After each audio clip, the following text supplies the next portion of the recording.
Rich class కావాలి అనేది ప్రతి ఒక్కరికి ఉంటుంది. మిడిల్ క్లాస్ వాళ్ళు ఎస్పెషల్లీ చాలా కష్టపడుతూ ఉంటారు. మీరేం సజెస్ట్ చేస్తారు? ఈ ప్రపంచంలో ఉన్న ధనవంతుల జాబితాలు చూస్తే 75% of the people entrepreneurs. Business చేసే వాళ్ళే ఎక్కువ రిచ్ పీపుల్ ఉంటారు. అంటే రియల్ ఎస్టేట్ మనకి కనుక డెవలప్మెంట్ ఏరియా వచ్చే దగ్గర కనుక మనం రియల్ ఎస్టేట్ కనుక క్యాప్చర్ చేయగలిగితే 10-15 ఇయర్స్లో మంచి రిటర్న్ అనేది మనం చూస్తాం. సిటీ ఎటువైపు ఎక్స్పాండ్ అవుతుందని ఊహించగలిగితే రివర్స్ డైరెక్షన్ తీసుకున్నాం అనుకోండి పోతాం. సో ఇక్కడ ఏంటంటే మనం కమర్షియల్ తీసుకున్నప్పుడు స్పేస్ మనం దాన్ని రెంట్కి ఇవ్వచ్చు. కానీ ఇక్కడ ఒక రిస్క్ ఏంటంటే మొత్తం క్యాపిటల్ అక్కడే పెట్టాల్సి వస్తుంది. సో ఒక బిజినెస్కి వెబ్సైట్ కావాలి. నాకు డిజైనింగ్ వచ్చి కాబట్టి నేను పోయి వెబ్సైట్ డిజైన్ చేస్తే నాకు క్యాష్ వస్తుంది.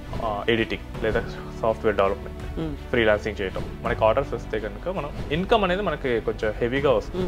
సో ఈ ఇన్కమ్తో మనం మిగతా వాటిలో ఇన్వెస్ట్ చేసి నెక్స్ట్ లెవెల్కి వెళ్ళచ్చు. అండ్ ఇంటర్నెట్ని చాలా బాగా వాడుకోవాలి. అమెజాన్ తనకు సొంత షాప్స్ లేవు, ఊబర్ సొంత కార్లు లేవు, బట్ ఇవన్నీ ఇంటర్నెట్ బేస్డ్ ఎకానమీ. క్యాష్ కనుక ఎక్కువ ఉంటే మనం చెప్పినట్టు ఇన్వెస్ట్మెంట్స్ కానీ కరెక్ట్గా ప్లాన్ చేస్తే నెక్స్ట్ లెవెల్కి వెళ్ళచ్చు.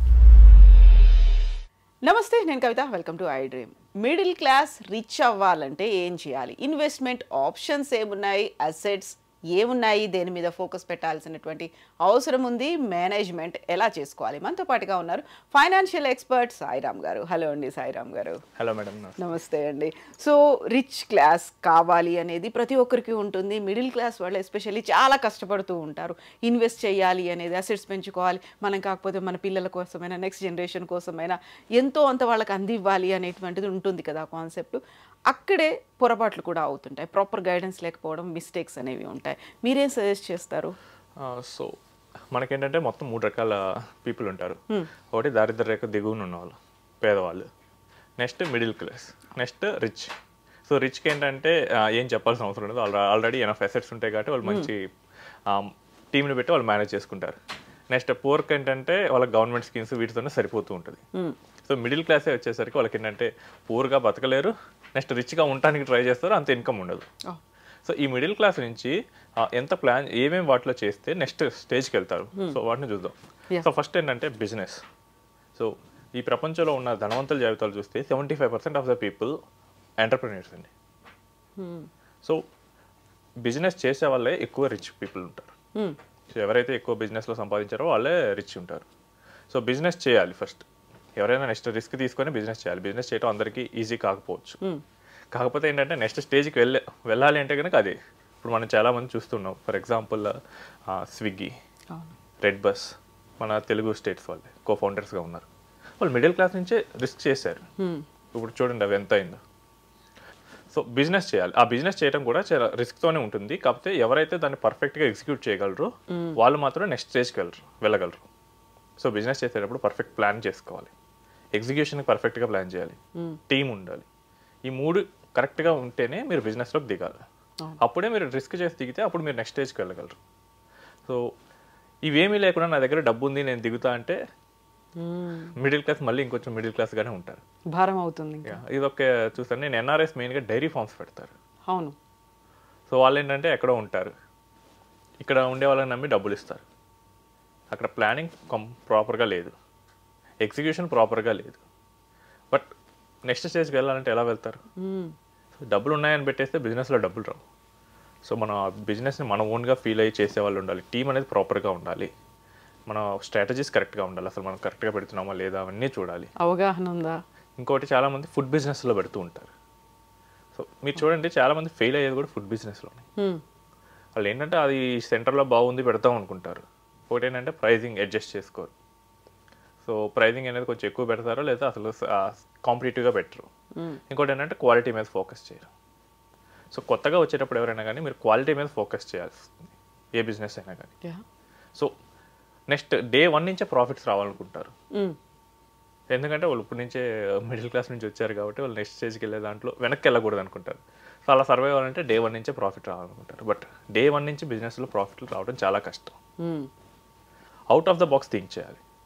అండ్ ఇంకోటి ఏంటంటే ఒక 1 ఇయర్ వరకు మీ ఎక్స్పెన్సెస్ మీరు ముందే పెట్టుకోవాలి. బిజినెస్లోంచి ప్రాఫిట్స్ రాకపోయినా మీరు సర్వైవ్ అయ్యేట్లు బ్యాకప్ అనేది పెట్టుకొని, ఇంత బ్యాకప్ ఉండి ఇవన్నీ ఉంటేనే మీరు బిజినెస్ ట్రై చేస్తే నెక్స్ట్ స్టేజ్కి మూవ్ అవ్వగలరు. So all of a sudden click అయితే business within 2 to 3 years మిమ్మల్ని నెక్స్ట్ స్టేజ్కి మూవ్ చేస్తుంది. సో జెప్టో 18 years కిడ్ చేశారు చూడండి, జొమాటో కొనేసింది. సో ఆయన చేసింది ఒక 2 ఇయర్స్లోనే బ్రాండ్ని ఆకర్షించాడు జొమాటోని. నిజమే. సో వేల కోట్లకు అధిపతి అయ్యాడు ఒకేసారి.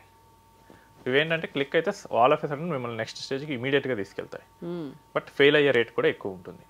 సో ఇది రిస్క్ తీసుకొని చేయాల్సి వస్తుంది. Next stock market.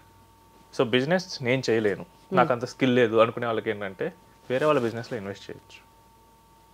సో ఇది స్టాక్ మార్కెట్ మనకు ప్రొవైడ్ చేస్తుంది. సో ఈ లిస్టెడ్ బిజినెస్లో చేయొచ్చు, అన్లిస్టెడ్ బిజినెస్లో చేయొచ్చు. సో మనకి రిలయన్స్, టాటా, నెక్స్ట్ వచ్చేసరికి ఐటీసీ, ఐఆర్సిటీసీ, ఎల్ఐసి, ఎస్బీఐ ఇలాంటి కంపెనీస్ ఉన్నాయి. సో ఇవి పెద్ద బ్రాండ్స్. సో కొన్ని వందల సంవత్సరాల నుంచి ఈ బిజినెస్ని అవి మల్టీఫోల్డ్ చేసుకుంటూ పెరిగాయి.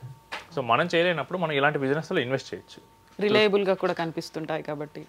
అప్పుడు ఏంటంటే మనకి బిజినెస్ చేస్తే బిజినెస్లో మనం ఎక్కువ రిస్క్ పెడుతున్నాం కాబట్టి ఎక్కువ రివార్డ్ వస్తుంది. ఇక్కడ మనం అంత రిస్క్ పెట్టట్లేదు, అవును, కాబట్టి మనకు రివార్డ్ కొంచెం తగ్గుతూ వస్తుంది. బట్ ఇదేంటంటే కొంచెం ఎక్కువ టైంలో మనం నెక్స్ట్ స్టేజ్ తీసుకెళ్తుంది. కాబట్టి ఇక్కడ కూడా మనం చాలా ఎక్కువ అమౌంట్ పెట్టాలి, ఎక్కువ టైం కూడా పెట్టాల్సి వస్తుంది. నెక్స్ట్ ఇది కూడా ఏంటంటే ఈ డైరెక్ట్ స్టాక్స్ మనం పెట్టుకోవచ్చు, లేదా త్రూ మ్యూచువల్ ఫండ్ రూట్లో పెట్టవచ్చు, లేదు కొన్ని స్టార్టప్ కంపెనీస్ ఇన్వెస్ట్ చేయొచ్చు. ఆశిష్ గుప్తా ఫ్లిప్కార్ట్కి 2009లో 10 lakh rupees ఇచ్చి ఇన్వెస్ట్ చేశాడు. ఇది first angel investor in Flipkart. మొన్న వాల్మార్ట్ ఎగ్జిట్ అయినప్పుడు 2019లో he made 100 crores. So 10 lakhs to 100 crores. So business చేయగలదా అంటే బిజినెస్లు చేయగలదు, లేదా ఎవరైతే ఇలాంటి బిజినెస్లో ఇన్వెస్ట్ చేయగలరు వాళ్ళు చేయగలరు. సో రిస్క్ తీసుకొని పెట్టాల్సి వస్తుంది. నెక్స్ట్ అంత రిస్క్ తీసుకోలేని వాళ్ళు ఆల్టర్నేటివ్ ఇన్వెస్ట్మెంట్స్లో పెట్టుకోవచ్చు. సో దీనిలో ఏంటంటే ఒక ప్రొఫెషనల్ పర్సన్ ఉంటారు, so they will manage this. ఇక్కడ ఏంటంటే మనం నెక్స్ట్ ఫ్లిప్కార్ట్ని పట్టుకోవడం కొంచెం కష్టమే, కాబట్టి ఒక ప్రొఫెషనల్ వాళ్ళకి ఇస్తే వాళ్ళు కూడా వెరిఫై చేస్తారు, మొత్తం బిజినెస్ అంతా చూసేసి మన తరపున వాళ్ళు చేస్తారు. కాబట్టి ఇక్కడ కూడా రిస్క్ కొంచెం అనేది ఎక్కువ ఉంటుంది, బట్ బిజినెస్ కన్నా ఎక్కువ ఉండదు. నెక్స్ట్ కేసు వచ్చేసరికి రియల్ ఎస్టేట్. సో ఇది మనందరికీ చాలా తెలిసింది.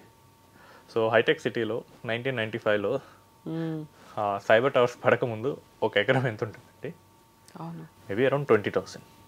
ఇప్పుడు చూస్తే so true. So almost 1000 times పైనే పెరిగింది.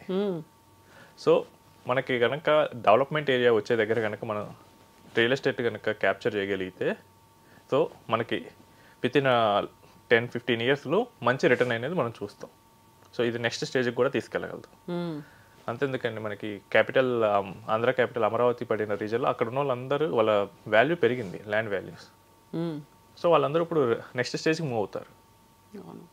సో హైదరాబాద్లో కూడా ఈ హైటెక్ సిటీ నానక్రమగూడలో ఎవరైతే 2000 to 2005 ఆ టైంలో చీప్గా ఉన్నప్పుడు ఎవరైతే కొన్నారో వాళ్ళు ఇప్పుడు నెక్స్ట్ స్టేజ్కి వెళ్తారు.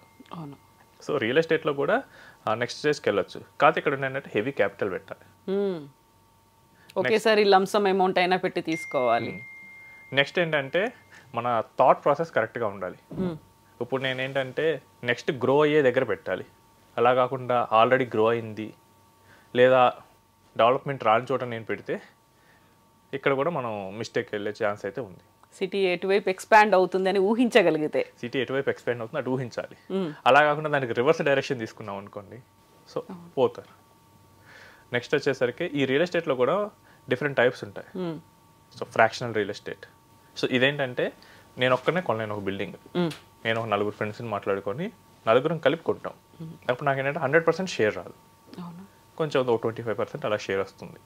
సో ఇది మధ్య పాపులర్ అవుతుంది ఫ్రాక్షనల్ రియల్ ఎస్టేట్. ఇలా కూడా పెట్టచ్చు, లేదా కమర్షియల్ ప్లేసెస్ తీసుకోవచ్చు.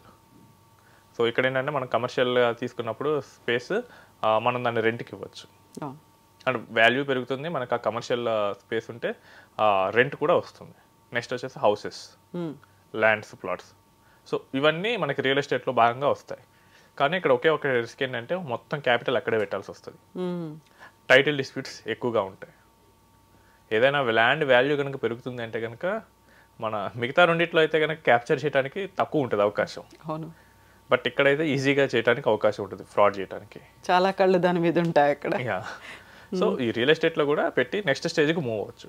బట్ ఇక్కడ రియల్ ఎస్టేట్లో పెడితే కనుక మీరు ఒక 15 years, 20 years, 30 years అలా ఉండాల్సి వస్తుంది. ఒక లాంగ్ పీరియడ్ వెయిట్ చేయాలి. సో ఈ రోజు పెట్టి రేపే వెంటనే అవ్వాలంటే అవ్వకపోవచ్చు. పెట్టింది డబల్ ట్రిపుల్ అయితే అవ్వచ్చు, బట్ మిమ్మల్ని నెక్స్ట్ స్టేజ్కి మూవ్ చేయాలంటే కనుక ఇలాంటి టైం తీసుకుంటాయి. So true. మనకి తెలుగు స్టేట్స్లోనే ఆ ల్యాండ్ వాల్యూ 1 crore టచ్ అవ్వడానికి అంటే ఇప్పుడు టచ్ అవుతున్నాయి. బట్ 30 years బ్యాక్ అంతగా లేవు కదా. సో వెయిట్ చేయాలి, ఒక జనరేషన్ అంత గ్యాప్ తీసుకోవాల్సి వస్తుంది. నెక్స్ట్ వచ్చేసరికి commodities, so gold, silver, diamonds ఇలాంటి కమోడిటీస్లో ఇన్వెస్ట్ చేయాలి. సో వీటిని ఏం చేస్తారంటే మీరు గోల్డ్ ప్రైసెస్ చూడండి, 60 years బ్యాక్ ఎంత ఉంది, ఇప్పుడు ఎంత ఉంది, ఆల్మోస్ట్ 1 lakh రీచ్ అయింది. ఇంకో 5-6 yearsలో 2 lakh రీచ్ అవ్వచ్చు. సో ఇలాంటి వాటిలో ఇన్వెస్ట్ చేసినా కానీ నెక్స్ట్ స్టేజ్కి వెళ్తారు. కాకపోతే ఇవి కూడా ఎక్కువ టైం తీసుకుంటాయి. అండ్ వీటికి వచ్చే ప్రాబ్లం ఏంటంటే ఎక్కువ ఇన్వెస్ట్ చేసి దాటి పెట్టుకోలేము. బ్యాంక్లో అయినా పెట్టాలి, లేదా ఫినాన్షియల్ ఫామ్లో అయినా తీసుకోవాల్సి వస్తుంది. కానీ ఇవి కూడా నెక్స్ట్ లెవెల్కి వెళ్ళడానికి తీసుకెళ్తాయి. ఇంకొన్ని ఉంటాయండి, సో వీటిని ఫైన్ ఆర్ట్స్ అంటారు. పెయింటింగ్స్ దాచి పెట్టుకుంటారు కొంతమంది. సో వాటిని వేలం వేస్తే కనుక మంచి రేటు పలుకుతుంది. సో కోట్లలో ఉండే ఉన్నాయి, మీరు న్యూస్ చూస్తూ ఉంటారు, ఈ పెయింటింగ్ వేలం వేసినప్పుడు ఇంత పలికింది అని చెప్పేసి. సో ఈ ఫైన్ ఆర్ట్స్ కలెక్ట్ చేసే వాళ్ళు కూడా అవుతారు ఇమీడియట్గా. బట్ కాకపోతే ఏంటంటే టైం తీసుకుంటుంది. ఇది ఒక ప్యాషన్ మీద ఉంటుంది. ఇది కంప్లీట్గా వెస్ట్రన్లో ఫేమస్ ఇక్కడ కన్నా. నెక్స్ట్ వచ్చేసరికి మన స్కిల్స్ పెంచుకోవాలి. సో మిగతా అన్నీ ఏంటంటే మనీతో లింక్ అయి ఉంటాయి. ఇక్కడ మాత్రం మన కష్టంని నమ్ముకోవాల్సి వస్తుంది. సో ఇక్కడ ఏంటంటే ఏదో ఒక స్కిల్, సో నాకు వెబ్ డిజైనింగ్ వచ్చు, సో ఒక బిజినెస్కి వెబ్సైట్ కావాలి, నాకు డిజైనింగ్ వచ్చు కాబట్టి నేను పోయి ఆ వెబ్సైట్ డిజైన్ చేస్తే నాకు క్యాష్ వస్తుంది. నెక్స్ట్ వచ్చేసి ఏంటంటే ఎడిటింగ్ లేదా సాఫ్ట్వేర్ డెవలప్మెంట్, ఫ్రీలాన్సింగ్ చేయటం. సో మనకి ఫ్రీలాన్సింగ్ చేసే వెబ్సైట్స్ చాలా ఉన్నాయండి. సో ఇక్కడ నేను ఇది చేయగలను అని చెప్పేసి మనం ఎక్స్పోజ్ అయితే కనుక, మనకి ఆర్డర్స్ వస్తే కనుక మనం with in a short time మనం ఇన్కమ్ అనేది మనకి కొంచెం హెవీగా వస్తుంది. సో ఈ ఇన్కమ్తో మనం మిగతా వాటిలో ఇన్వెస్ట్ చేసి నెక్స్ట్ లెవెల్కి వెళ్ళచ్చు. సో చాలామంది ఏంటంటే ఈ స్కిల్స్ని పెంచుకునే దాని మీద ఎక్కువ ఫోకస్ చేయరు, మిగతా వాటి మీద చేస్తారు. స్కిల్ పెంచుకోవడం అనేది చాలా తక్కువ రిస్క్తో కూడుకున్నది. టైం నీ దగ్గరే ఉంది, నువ్వే మొత్తం వెరిఫై చేసుకోవాలి, నువ్వే ఎఫర్ట్ పెట్టాలి. వేరే వాళ్ళ ఎఫర్ట్స్ మీద, ఎక్స్టర్నల్ వాటి మీద, ఏంటి మీద నీకు ప్రెషర్ ఉండదు. సో స్కిల్ పెంచుకోవటం మీద ఎక్కువ రిటర్న్ అయితే పొందొచ్చు. ఇప్పుడు నేను ఎడిటింగ్ బాగా చేశాను, నేను దాన్ని షోకేస్ చేసుకున్నాను, నాకు పెద్ద కంపెనీ నుంచి ఆఫర్ వచ్చింది. సో నేను ఆల్ ఆఫ్ అతన్ని ఎక్కువ డిమాండ్ చేయగలను, దాని మీద ఎక్కువ ఫోకస్ చేస్తే వస్తుంది. నెక్స్ట్ వచ్చేస్తే కన్సల్టింగ్. సో దీని మీద కూడా ఈ రోజుల్లో బాగానే డిమాండ్ ఉందండి. సో నేను చూస్తుంటా ఉంటాను, బీటెక్ అయిన వాళ్ళు చాలామంది అయితే ఫోన్స్ వస్తూ ఉంటాయి. సో వాళ్ళు చేసేది ఏం లేదు, సో యూఎస్ వాళ్ళకి సీట్ ఇప్పిస్తామని చెప్తారు. చిన్న ప్రాసెస్ ఏంటంటే అప్లికేషన్ ప్రాసెస్ వీళ్ళు ఫిల్ చేస్తారు. But the moment the student goes to US, they will get 1 lakh or 2 lakhs money. So ఏం లేదు, వాళ్ళకి ఏంటంటే అక్కడ నాలెడ్జ్ ఉంది, అక్కడ ఏంటో ప్రాసెస్ చేస్తారు. ఇక్కడ ఉన్న వాళ్ళకి రిక్వైర్మెంట్ ఉంది, ఈ రెండింటి మధ్య కన్సల్టింగ్ చేశారు. అంతే. ఎందుకంటే ఈవెన్ ట్యూషన్స్ చెప్పేవాళ్ళు కూడా ఒక డీసెంట్ లెవెల్ ఆఫ్ ఇన్కమ్కి తీసుకెళ్ళచ్చు. సో ఈ కన్సల్టేషన్ అనేది కనుక మనం రైట్ పీపుల్కి చేస్తే కనుక హెవీ మనీ తీసుకోవచ్చు. ప్రాపర్ నెట్వర్క్ని మెయింటైన్ చేసుకోగలిగితే. ఇది కూడా అదే, నెట్వర్క్ మెయింటైన్ చేయాలి. సో నెట్వర్క్ మెయింటైన్ చేయాలంటే మన కనెక్షన్స్ చూసి ఎవరెవరు ఉన్నారు, వాళ్ళకి రిక్వైర్మెంట్స్ ఏంటి, మన స్కిల్ ఎందులో ఉంది, దీన్ని మనం ప్రజెంట్ చేసుకోవాల్సి వస్తుంది. ఇది మోర్ ప్రొఫెషనల్ వేగా చేసుకోవాలి. దీనికి పెద్ద ఖర్చు పెట్టాల్సిన అవసరం కూడా ఉండదు. దీనికి నెట్వర్క్ ఉంటే కనుక మనం మన స్కిల్ని కనుక షోకేస్ చేసుకుంటే ఆటోమేటిక్గా మనం నెక్స్ట్ ఇన్కమ్ అనేది పొందవచ్చు. ఇండివిజువల్గా చేసుకోవచ్చు, అదే ఆర్గనైజేషన్ కూడా చేసుకోవచ్చు. సో చాలామంది దీన్ని అయితే మిస్ చేస్తారు. ఎందుకంటే మనకి ఇప్పుడు Deloitte is a big consulting firm. వాళ్ళు చేసేది అంతే, ఏంటంటే వాళ్ళకి పెద్ద నెట్వర్క్ ఉంటుంది, వాళ్ళ కంపెనీస్ని రీచ్ అవుతారు, వాళ్ళకి కన్సల్టేషన్ ఇస్తారు. సో ఆ లెవెల్లో కాకపోయినా చిన్నవి ఉంటాయి, సో ఆ కన్సల్టేషన్ అయినా చేయొచ్చు. సో కన్సల్టేషన్ అనేది ఈ పాపులర్ అవుతుంది. సో నెక్స్ట్ డెకేడ్లో చాలా హెవీగా ఇన్కమ్ సోర్సెస్గా అయితే మారుతుంది. అండ్ ఇంటర్నెట్ని చాలా బాగా వాడుకోవాలి. అమెజాన్ తనకు సొంత షాప్స్ లేవు, ఫ్లిప్కార్ట్కి కూడా అంతే, ఊబర్ సొంత కార్లు లేవు. బట్ ఇవన్నీ ఇంటర్నెట్ బేస్డ్ ఎకానమీస్. ఇలాంటి ట్రెండ్స్ని చేసి క్రియేటివ్ వర్క్స్ ఏదైనా చేసి దాన్ని షోకేస్ చేయగలిగితే అక్కడైనా వస్తుంది. ఈవెన్ అదంతా ఎందుకంటే మనకి క్రియేటివ్ ఉంది, సో ఎవరు చూడకపోతే మనమే పెట్టి యూట్యూబ్లో పెడతాం. So if that creative work కానీ నచ్చితే ఫాలోవర్స్ పెరుగుతారు, then YouTube will give you revenue. So క్రియేటివ్గా ఏదైనా చేయాలి, లేదా కన్సల్టింగ్ కానీ, స్కిల్ పెంచుకోవడం కానీ, ఇవి మన చేతుల్లో ఉంటాయి. సో బట్ వీటి నుంచి ఇన్కమ్ వస్తుంది. ఈ ఇన్కమ్ని పైన మూడిట్లో మళ్ళీ పెడితే, ఇన్వెస్ట్ చేస్తే, ఆ అసెట్ క్లాసెస్లో చేస్తే కనుక మనకు వస్తుంది.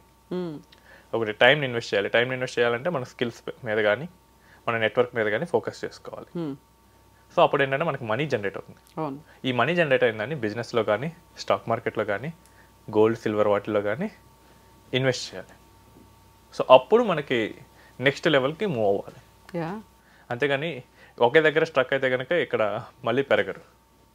అండ్ వచ్చిన డబ్బును కూడా అలాగే ఒక పక్కన మూలకు పెట్టి ఉంచినాకనే అది పెరగదు, ఇంకా అది మళ్ళీ ఇన్వెస్ట్ చేయాల్సిందే. యా, అది ఇన్వెస్ట్ చేయాలి, నెక్స్ట్ దాన్ని ప్రాపర్గా మెయింటైన్ చేయాల్సి వస్తుంది. అప్పుడే మనం నెక్స్ట్ లెవెల్కి వెళ్ళాలి. బట్ చిన్న చిన్న మిస్టేక్స్ చేస్తే మాత్రం దాని కిందకి లెవెల్కి అయితే ఈజీగా వెళ్తారు. So too much of risk తీసుకొని నాకు అన్నీ వచ్చనుకొని బిజినెస్లో దిగటం, తీరా చూస్తే ప్లానింగ్ లేకపోతే ఏమవుతుంది, ఉన్న క్యాష్ అంతా పోతుంది, నెక్స్ట్ లెవెల్కి కిందకి వెళ్ళిపోతారు. మళ్ళీ అప్పుల పాలవడం ఇవన్నీ. స్టాక్ మార్కెట్లో వచ్చేసరికి ఎవరు చెప్పారు ర్యాండమ్ న్యూస్ అని చెప్పేసి వాళ్ళు చెప్పిన దాంట్లో పెట్టేస్తే మీ డబ్బులు అలాగెళ్తే మీరు మళ్ళీ రివర్స్లోకి వెళ్తారు. True true. So next skills, ఏ మంచి స్కిల్ ఇప్పుడు డిమాండ్ ఏ కోర్స్కి ఉంది దానిలో మీరు కనుక చేస్తే మీకు ఇన్కమ్ వస్తుంది. బట్ అది కాకుండా ఓల్డ్ ఫ్యాషన్లోకి వెళ్తే మీకు ఎవరు ఆర్డర్స్ ఇవ్వరు, జాబ్ రాదు, అక్కడ మళ్ళీ నెక్స్ట్ రివర్స్కి వెళ్ళొచ్చు. సో మనం ప్రాపర్గా రీసెర్చ్ చేసి మన స్కిల్స్ని పెంచుకోవడం కానీ, లేదా మనకి క్యాష్ కనుక ఎక్కువ ఉంటే మనం చెప్పినట్టు ఇన్వెస్ట్మెంట్స్ కానీ కరెక్ట్గా ప్లాన్ చేస్తే నెక్స్ట్ లెవెల్కి వెళ్ళొచ్చు. సో యూజువల్గా స్కిల్స్ని డెవలప్ చేసుకోవడం కూడా ఇన్వెస్ట్మెంట్ కిందే వస్తుంది, దాంతో కూడా మళ్ళీ సెల్ఫ్ ఇన్వెస్ట్మెంట్ కదండి. కదా, అవును. సో వీటన్నిటిలో కల్లా ఇది చాలా ఈజీ అవుతుంది ఇది, బట్ చాలా తక్కువ మంది చేస్తారు. True true. యా, ఇలాంటి అవగాహన అనేది మిస్ అవుతుంది నిజంగా. ఈవెన్ లింక్డ్ఇన్ ఉంటుంది, సో సాఫ్ట్వేర్ ఇంజనీర్స్ వీళ్ళందరికీ చాలా ఉంటుంది. సో దానిలో నెట్వర్క్ పెంచుకోరు. సో ఏముంది, నేను చాలా మందిని చూస్తున్నాను. సో నా దగ్గర వచ్చే క్లయింట్స్ని, ఐటీ క్లయింట్స్ నేను మెయిన్గా అడుగుతాను, so do use LinkedIn? No, ఎందుకంటే అక్కడ ఫౌండర్స్ ఉంటారు, కంపెనీ ఫౌండర్స్ వాళ్ళందరూ ఉంటారు. సో ఇఫ్ హెచ్ఆర్స్ ఉంటారు, if any job requirement comes they will post that. So మీరేమో మీ ఫ్రెండ్ రిక్వెస్ట్ పెట్టేసి అక్కడ సో మీరు మీ రెజ్యూమే కనెక్ట్ అవుతే సరిపోతుంది. సో అది మిస్ చేస్తారు. దాని బదులు నెట్ఫ్లిక్స్లో గంటలు గంటలు గడుపుతారు. సో ఇది ప్రాపర్ వేలో డిజైన్ చేసుకోవాల్సి వస్తుంది. ఎస్ సాయిరామ్ గారు, థ్యాంక్ యూ సో మచ్ అండి. థ్యాంక్ యూ అండి.